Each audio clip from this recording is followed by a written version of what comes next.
At the end of every month, I could not tell you how much I had spent on food, how much I had spent on travel, how much I had spent on leisure. I had no clue.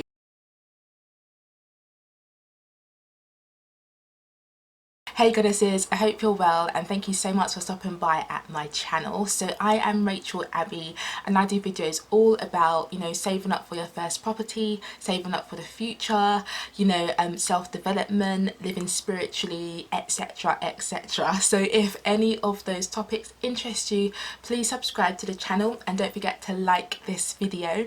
So today I wanted to do another adulting video and come to you to share 5 ways that I just completely ended up wasting my money in my 20s and ended up essentially being broke. Hopefully me sharing my learnings with you will help you, I guess, sort out your finances if they need sorting out, and hopefully not make some of the same mistakes that I made when I was in my 20s. Just for the record, I am now 30, so I feel like I have lived through my 20s, I have survived, came out the other end still alive, so I just feel like I'm in a position where I can now share some of the mistakes and stuff that I learned during my 20s. So the first way that I kind of like dissuaded my money and ended up being broke during my 20s was by not having a budget. So although I was employed for most of my 20s, I did spend about a year and a half to 2 years being self-employed, but for the most part I was employed during my 20s. Basically, as soon as I finished uni, I did like a postgraduate course and then I just went straight on to an internship and then ended up getting full-time employment after that. But I had no budget, and that was, I guess, where things just went wrong from the get-go. So like from the first proper job that I had after uni, it was lovely getting that monthly paycheck in, but I literally did not create a budget, so I didn't know like where my money was going each month. I would just spend whatever I ended up spending, like whatever I felt like spending my money on, that's what my money went on. So at the end of every month, I could not tell you how much I had spent on food, how much I had spent on travel, how much I had spent on leisure. I had no clue. As long as I didn't go into my overdraft, I felt like I was doing a good job. And I think that was just really stupid of me from the get-go, but I guess I wasn't even aware that we should have a budget in the first place and that we should kind of like know where every pound or every dollar is going. So that's the first way that I went broke, just not having like a clue about where my money was going and therefore what I could be potentially saving as well. And that links into the second point actually. Like in terms of savings, I had no savings goal whatsoever. Oh, like if I can go back in time, I just feel so silly saying this out aloud, but it's a mistake that I made and I know it's something that a lot of us do. So hey ho, I'm making this video now, so hopefully you don't make the same mistakes that I made. But yeah, I had no savings goals. Literally, I was able to save money during my 20s, and actually I think I was quite a good saver. I definitely didn't end up spending all of my monthly paycheck, but I didn't have a concrete savings goal. So I never was that person that said I aim to put away £200 every month or £500 every month. I just basically got paid, spent whatever I wanted to spend my money on, and then whatever was left in my bank account was my like quote unquote savings. And that's just really, really rubbish. That's not how we should be doing it. I think it's really important to try and live life with a long-term vision in mind.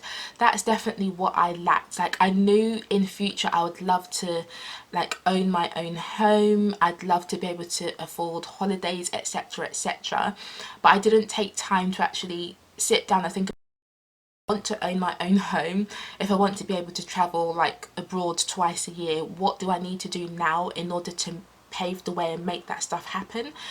I was just kind of like living for the here and now, and I didn't do any planning at all about how much money I needed to be saving each month in order to make my dreams a reality.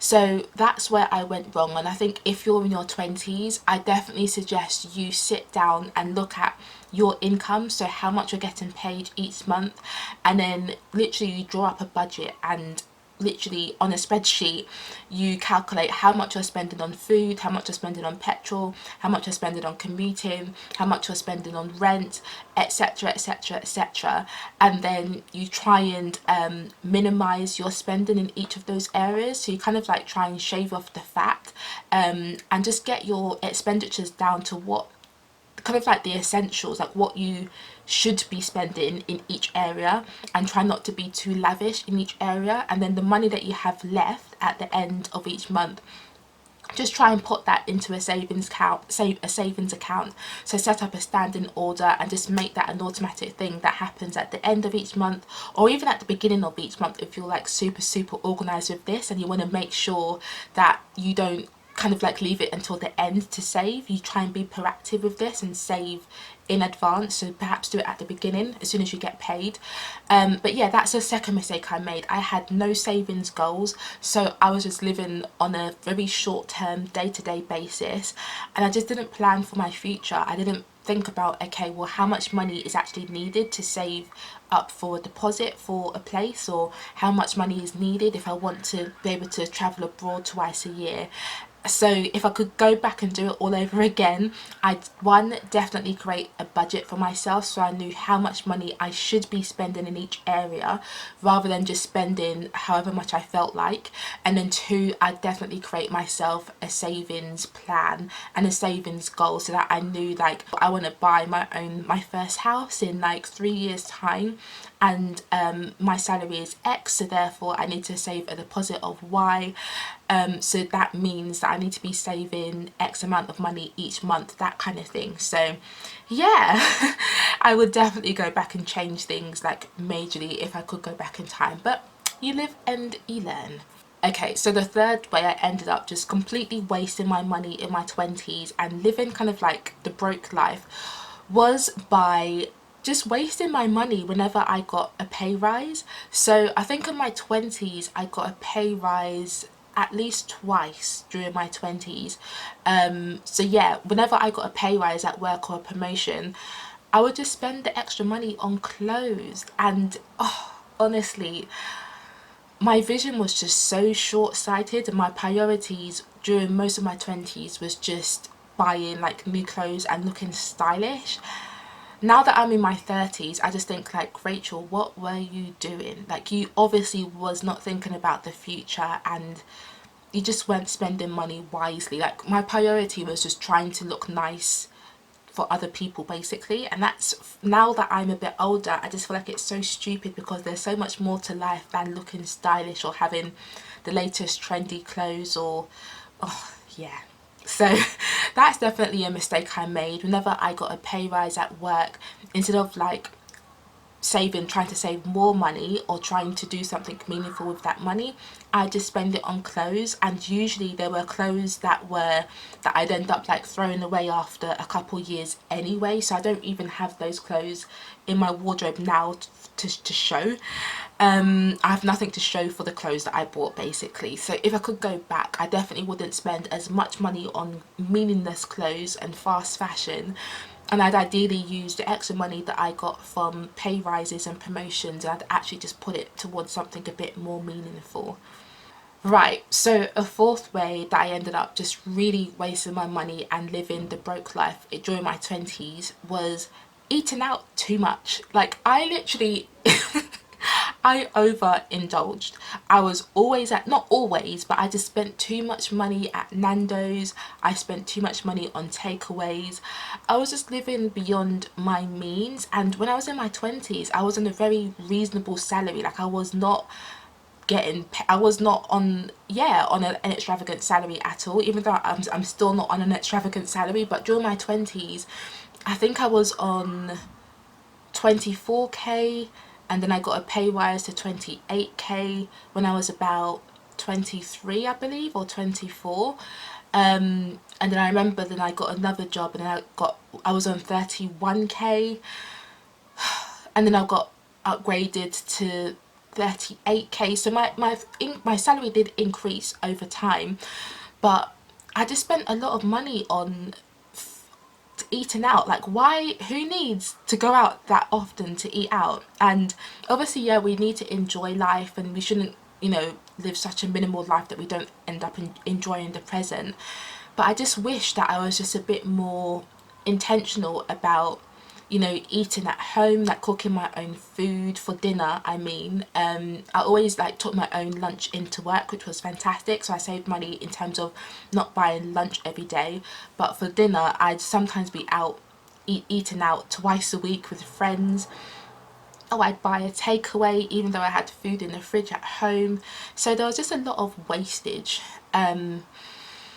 Yeah, a lot of wastage, and I think that's the one of the downsides about living in London, because when you live in especially central London, there are just so many takeaway shops on the street. So when you're walking home from work, it is like a mental battle to not be tempted and end up just going into like a chicken, not a chicken and chip shop, but like a fish and chip shop was my downside for me. Or going into like a Caribbean takeaway or a Chinese takeaway and just buying yourself food on the way home. There's just so much temptation in central London, and I gave in way too often. So that's definitely a way that my money just ended up slipping out of my hands, and that I ended up wasting money during my 20s. And then a fifth way, and I'll leave this as the final way for this video, a fifth way that I ended up really wasting money in my 20s. Hopefully you don't do this. I don't feel this is a very common way people waste money, but I got sucked in and I ended up wasting thousands and thousands of pounds. I don't know, I guess if this is wasting money or if you'd call it investing in yourself, it depends on your perspective. But with hindsight, I kind of feel like I did waste money in this sense. But I ended up spending thousands and thousands of pounds on online courses during my 20s. I wanted to create multiple streams of income, so I was looking a lot I was listening to a lot of motivational speakers at the time, speakers who were really focused or like teaching about creating multiple streams of income, especially income from like online businesses, so creating passive streams of income. And I guess I just kind of got sucked in at that young, you know, age of like 23, 24, about the possibility of not having to work in a full-time job for the rest of your life and creating multiple streams of income and living on an island and working from your laptop, etc, etc. So I ended up forking out thousands of pounds over the course of a few years on various business coaches, on various online courses that would teach you how to create your own like coaching course, that would teach you how to create your own online income, like your own online courses and create your own income. Yeah, I just ended up spending thousands of pounds on various coaches who seemed to promise you the world. Like, they would show you how to create, you know, lots of like they would teach you how to start earning tons and tons of money by working from your laptop. And I just kind of got sucked in, and I believed that creating an online business and an online income stream was really easy.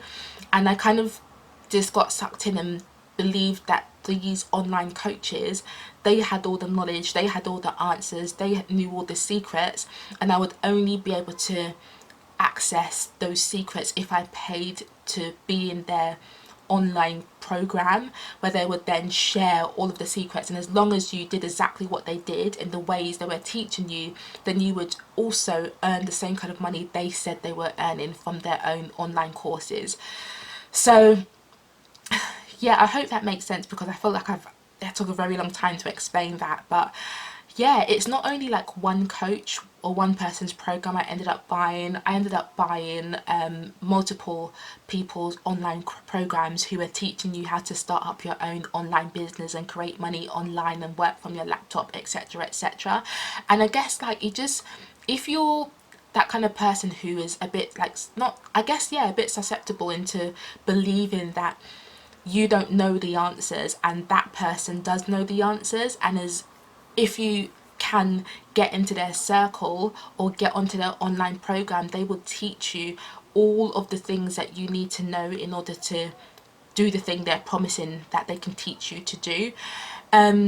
If you're kind of like the person who, you know, really admires people online and just literally believes every single word they say, and it's almost like you are very susceptible to envying kind of like the lifestyle that people present online, I feel like it can be a tricky place if you do end up investing your money in a lot of these online coaches, because a lot of them, not that they're disingenuous, but a lot of them have created their own online success by I guess genuinely by luck, by opportunity kind of thing, and you won't necessarily experience the same levels of success in the ways they did simply by doing exactly what they did. Like, what they did has worked for them and that's amazing, but most likely you would need to tailor it and create your own approach or your own systems in order to create something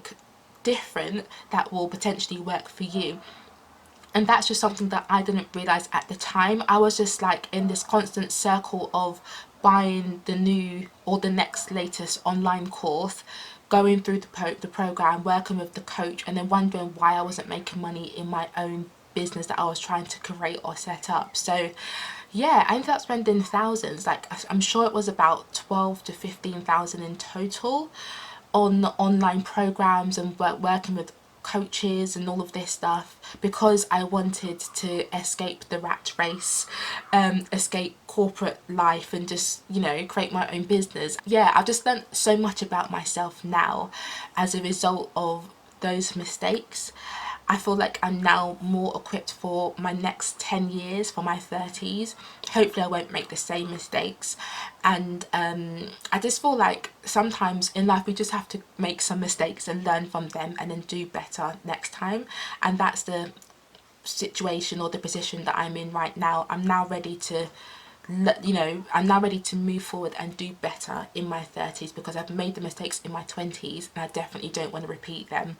So yeah, those are 5 ways that I ended up wasting a lot of money during my 20s and ended up basically being broke, because I literally got to about, I think it was 26 years old, and I was renting a room in a house share, and I had literally, I think it was £50 left in my bank account.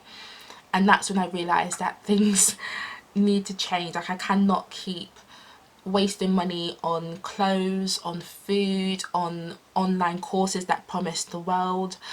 I needed to change things, because I literally nearly ended up not on the streets, because I knew I would never be homeless. I always had a family who lived in London that I could always go back to, but I nearly ended up literally with £0 in my account, and I literally had to start from scratch because of the unwise money decisions that I made in my 20s. But as I said, we live and we learn, and I guess now that we have the world of YouTube and people are actually sharing their money learnings online as well, that is helping a lot of us learn what we should and shouldn't do with our money going forward. So hopefully this video was helpful for you. Hopefully you've learned stuff. If you did, or if you've got any additional comments or questions, leave them in the comment section below, because it's nice to continue this conversation. Like this video if you liked it, subscribe to the channel, turn on your notification bell as well, so that every time I upload a new video you will get notified on your phone. But yeah, I will definitely see you soon for my next adulting video. So yeah, take care and God bless. Bye.